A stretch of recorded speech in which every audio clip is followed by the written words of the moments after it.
You said there's... Ashley, I'm sorry. I didn't see anything. I'll be damned if I'm going to stand out here and listen to your lies. You've ruined my life. I don't want nothing to do with you.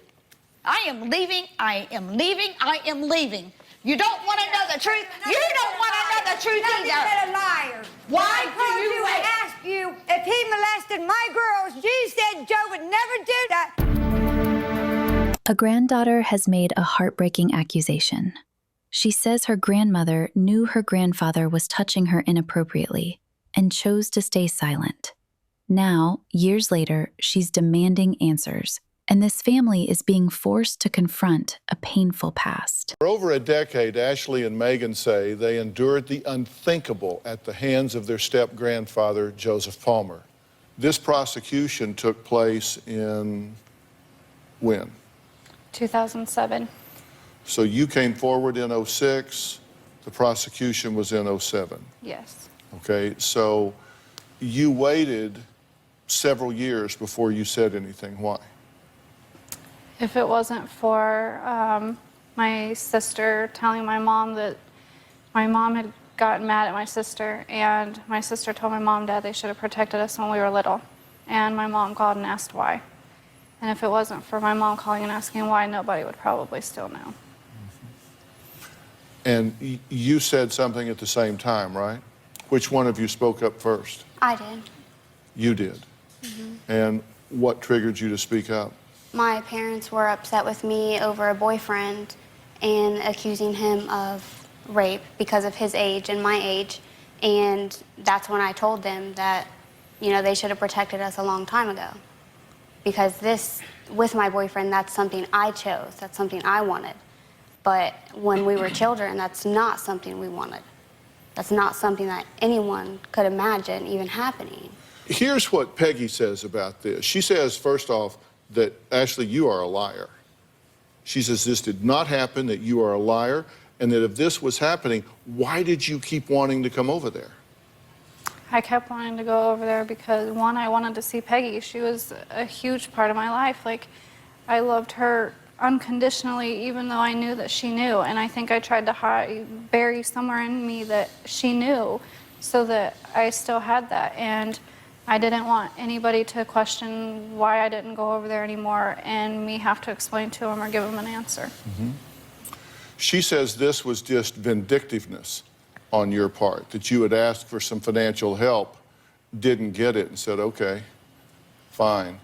And so you went on a tear for vengeance and made all of this up. If it was because I wanted money, it wouldn't have even involved my mom or Megan. And if it wasn't for my mom calling me and telling me, like, I even told my mom then, like, please don't tell anybody, you know, I'm scared. And my mom said, no, we are going to the police department. We're going to make a report. And even whenever I made the report, I told my mom, I was like, I'll never speak to you what happened. You're just going to have to read it.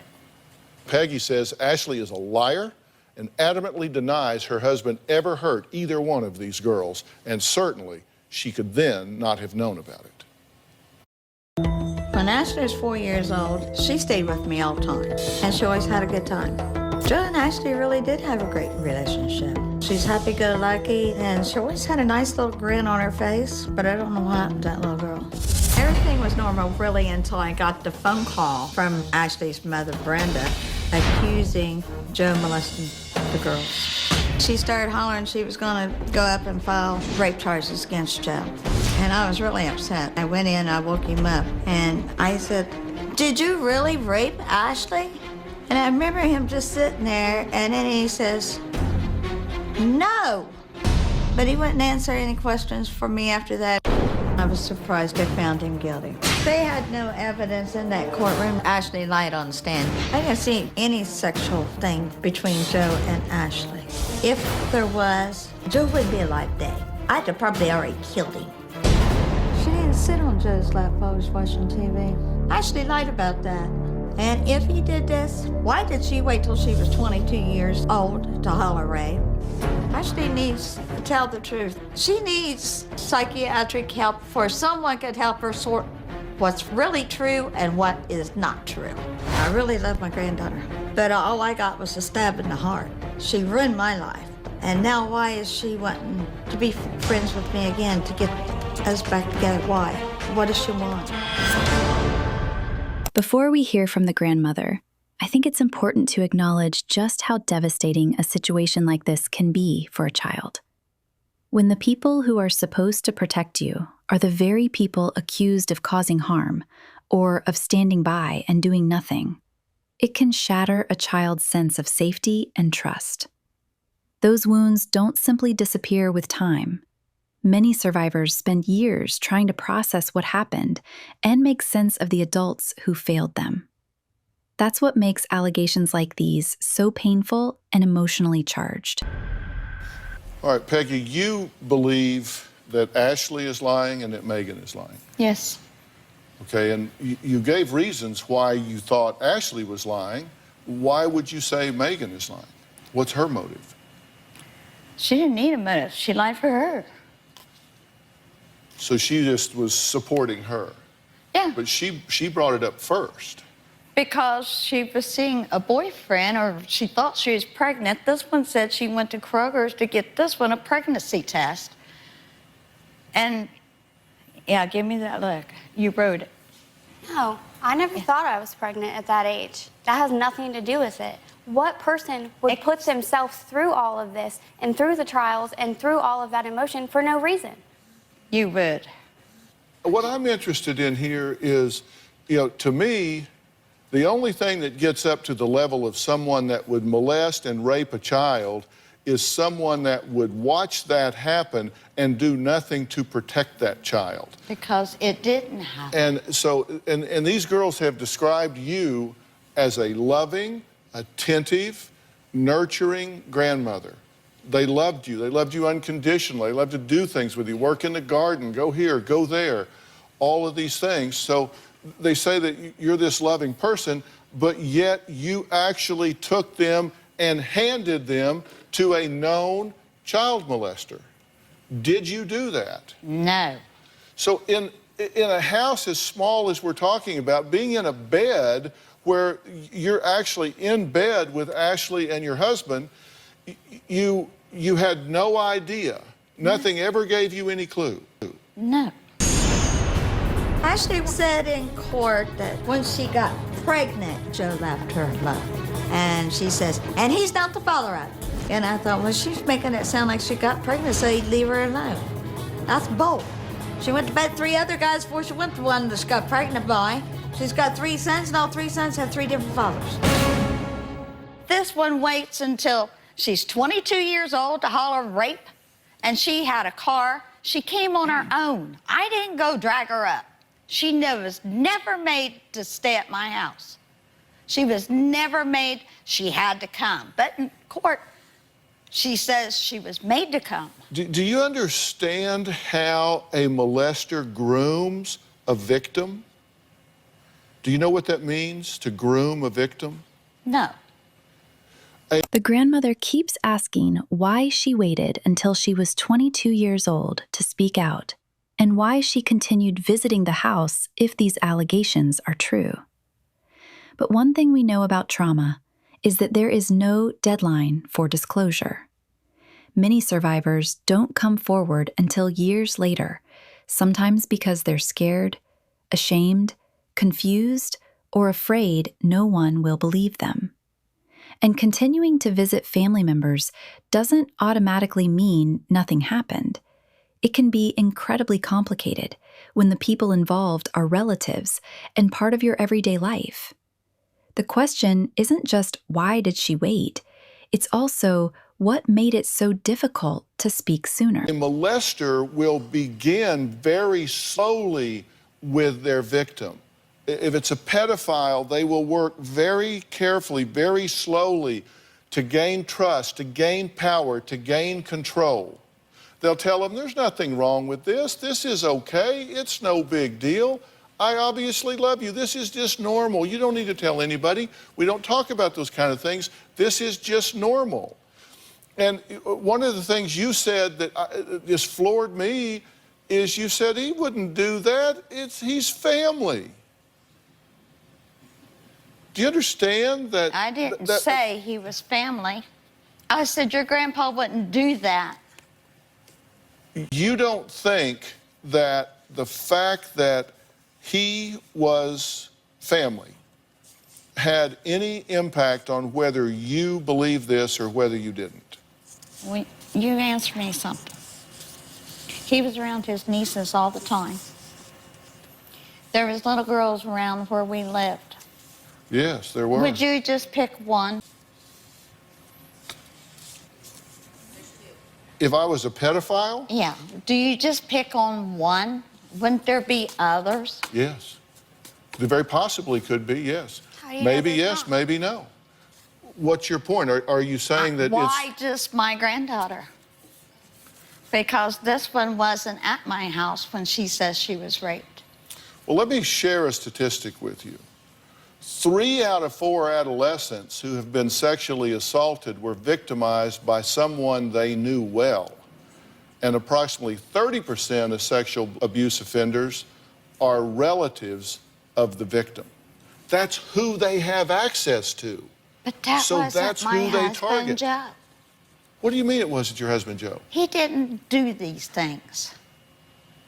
You've never had any idea in your mind that he might have done this. No.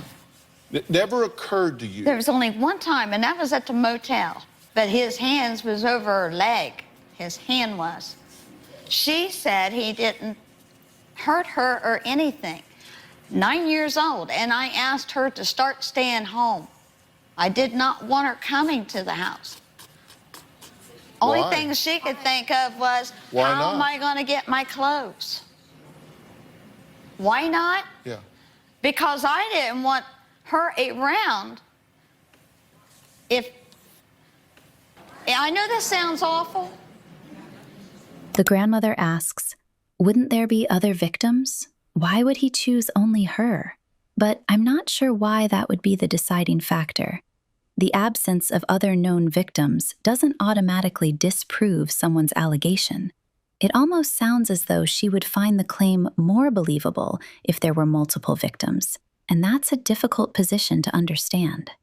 What's even more concerning is her own admission that she woke up in the middle of the night and saw her husband's hands on her granddaughter, became alarmed, and then told the granddaughter not to come back to the house.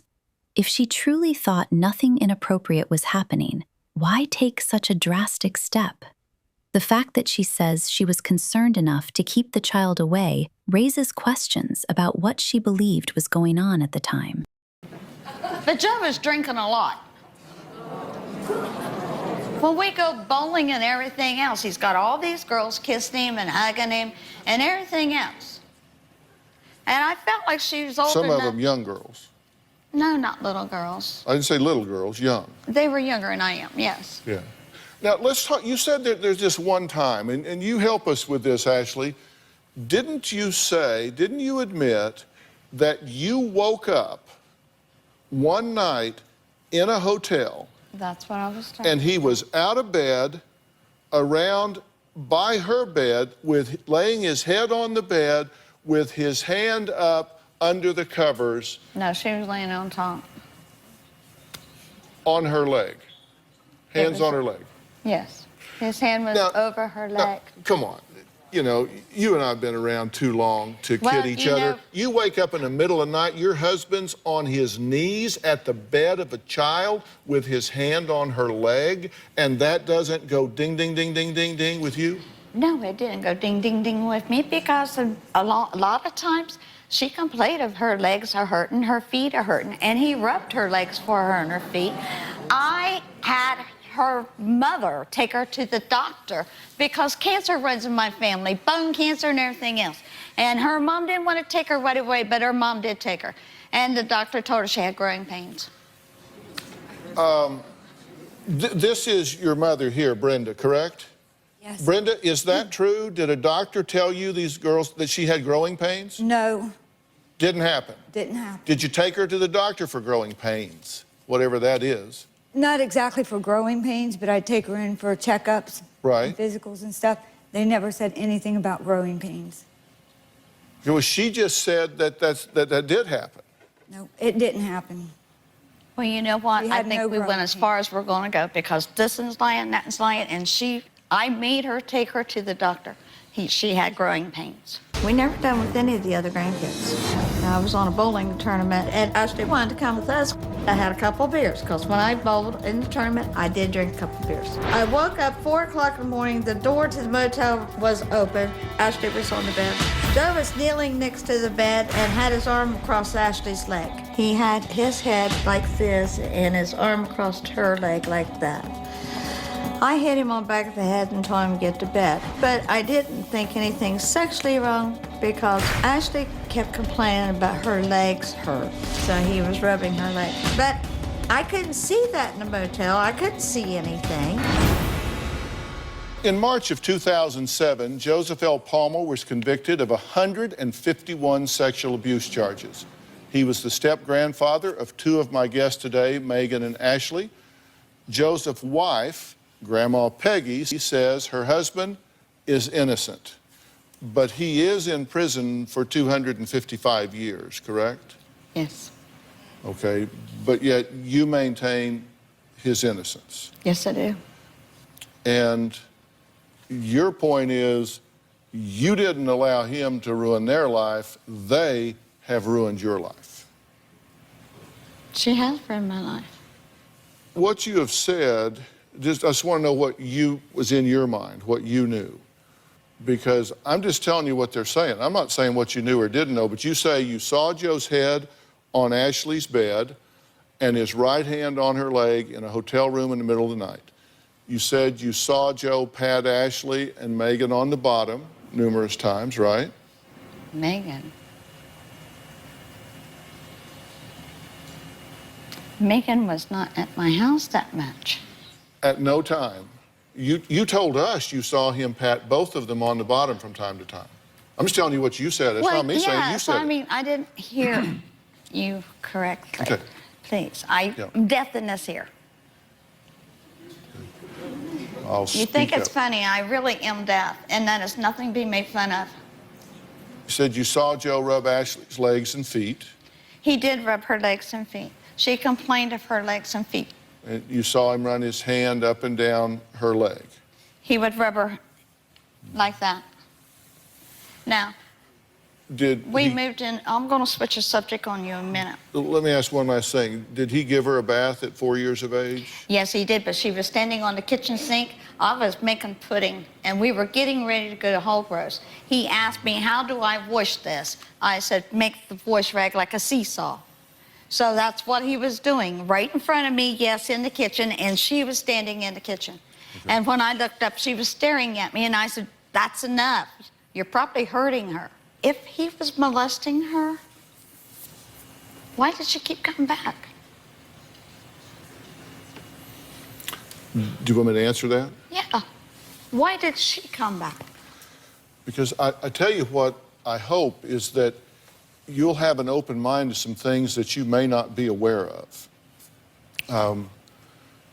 She would keep coming back because she had been artfully, consistently, across a long period of time, groomed by a molester, and she thought of you as her second mother.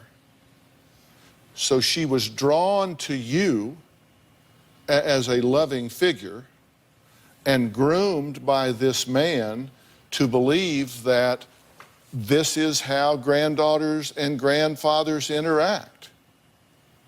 She's young, she's naive, and she was manipulated by him, and you were a magnet that helped keep drawing her back and back and back.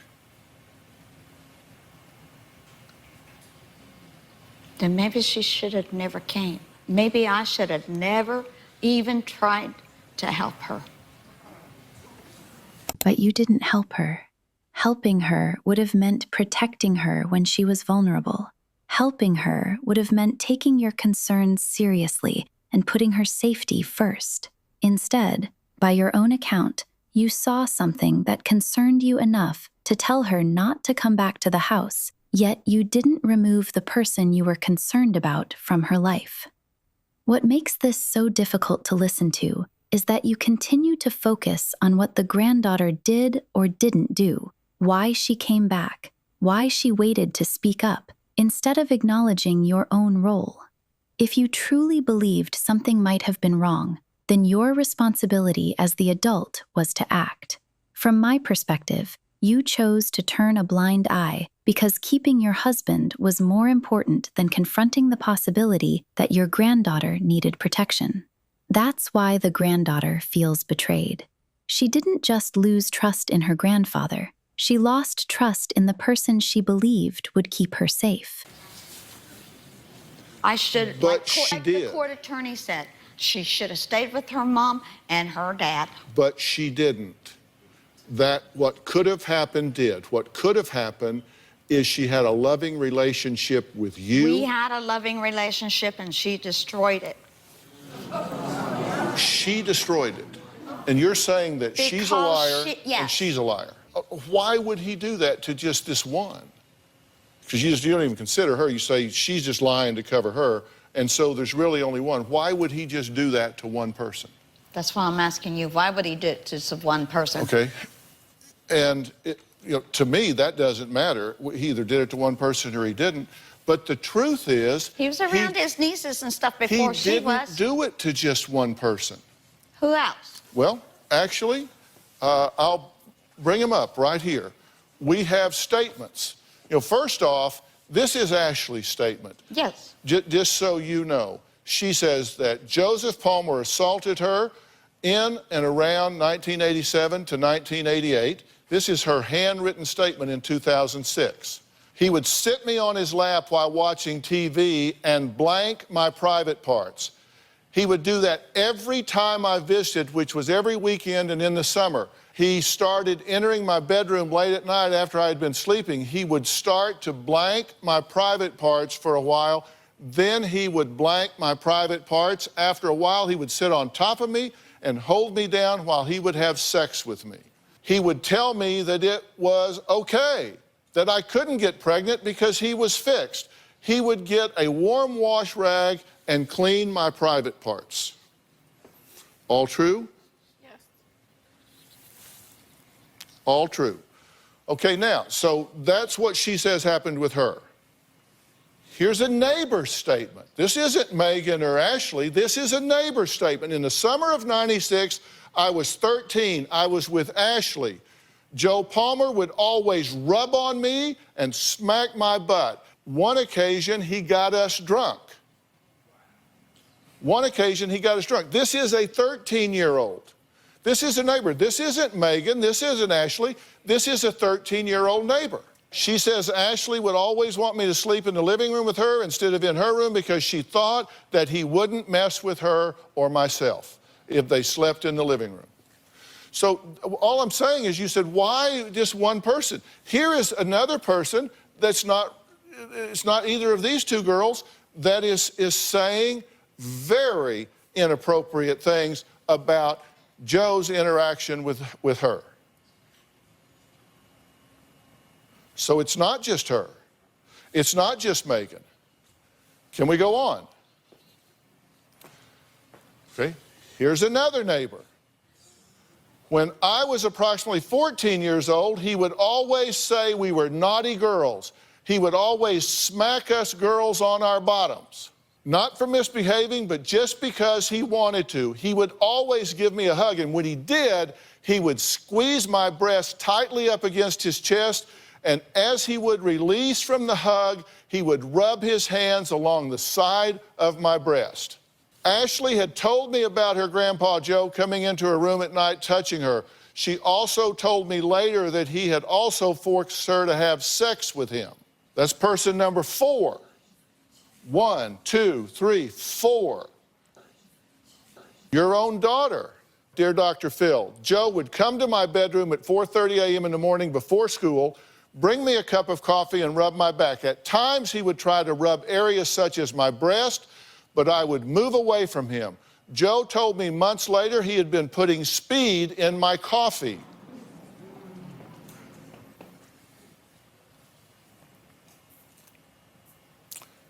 Joe expected a kiss and a hug first thing when I arrived home, and he would kiss me on the lips and then once again try and touch my breast. There were times when I would shower and Joe would just walk in on me, which he thought was normal. 1, 2, 3, 4, 5 people now making statements. Tammy also says he flirted quite often with other ladies and girls. He kept porn on his computer, and everything he spoke of was quite perverted. Okay? Now, let's take a look at what your son had to say. This is your son's police statement. In 1994, February to April, Peggy called my residence. She found Joe Palmer asleep on the floor with Ashley. She said he had his hands between her legs. I do not remember the specifics, just that Peggy was concerned.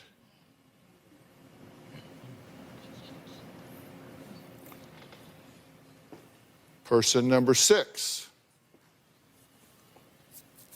Is he telling the truth? No. I did call him. I was concerned. I did not say they were laying on the floor.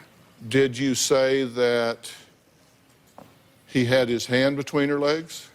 Just like I've been saying all along. His head was on the mattress on top of his arm, and his other arm was on top of her leg.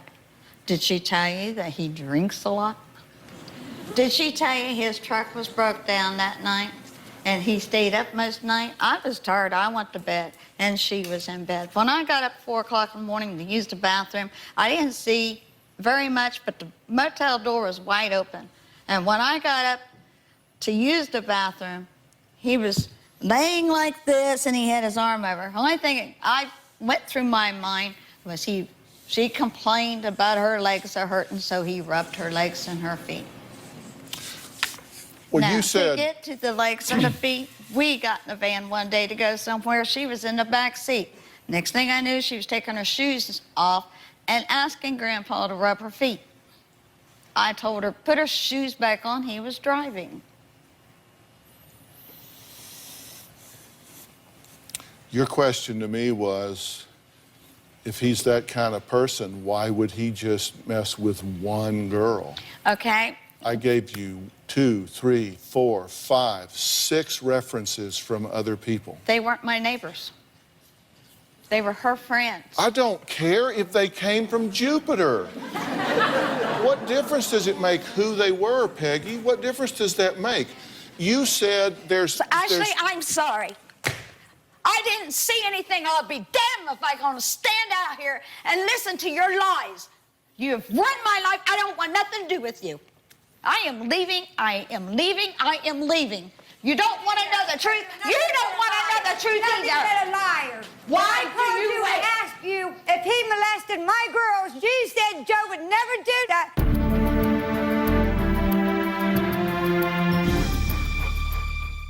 We're out of time, so we're going to have to stop. You just saw Peggy storm off the stage. Will she come back?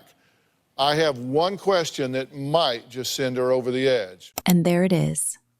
Earlier, she kept asking why there weren't any other victims and why her husband would do this to only one person. But the moment Dr. Phil presented statements from other alleged victims, she didn't stop and reflect on what that meant. Instead, she turned around and told her granddaughter that she ruined her life. That reaction says a lot to me, because if your main concern was finding the truth, this was the moment to confront some very uncomfortable information. Instead, the anger immediately got directed at the granddaughter.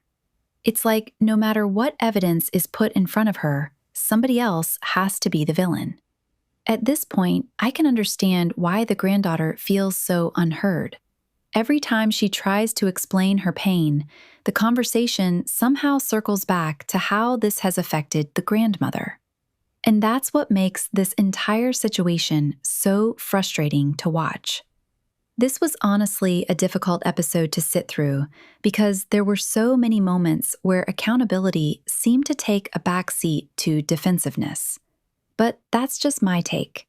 Let me know what you think down in the comments. Did anything stand out to you during this conversation? If you enjoyed the video, don't forget to like, subscribe, and turn on notifications. Thank you so much for watching, and I'll catch you in the next one.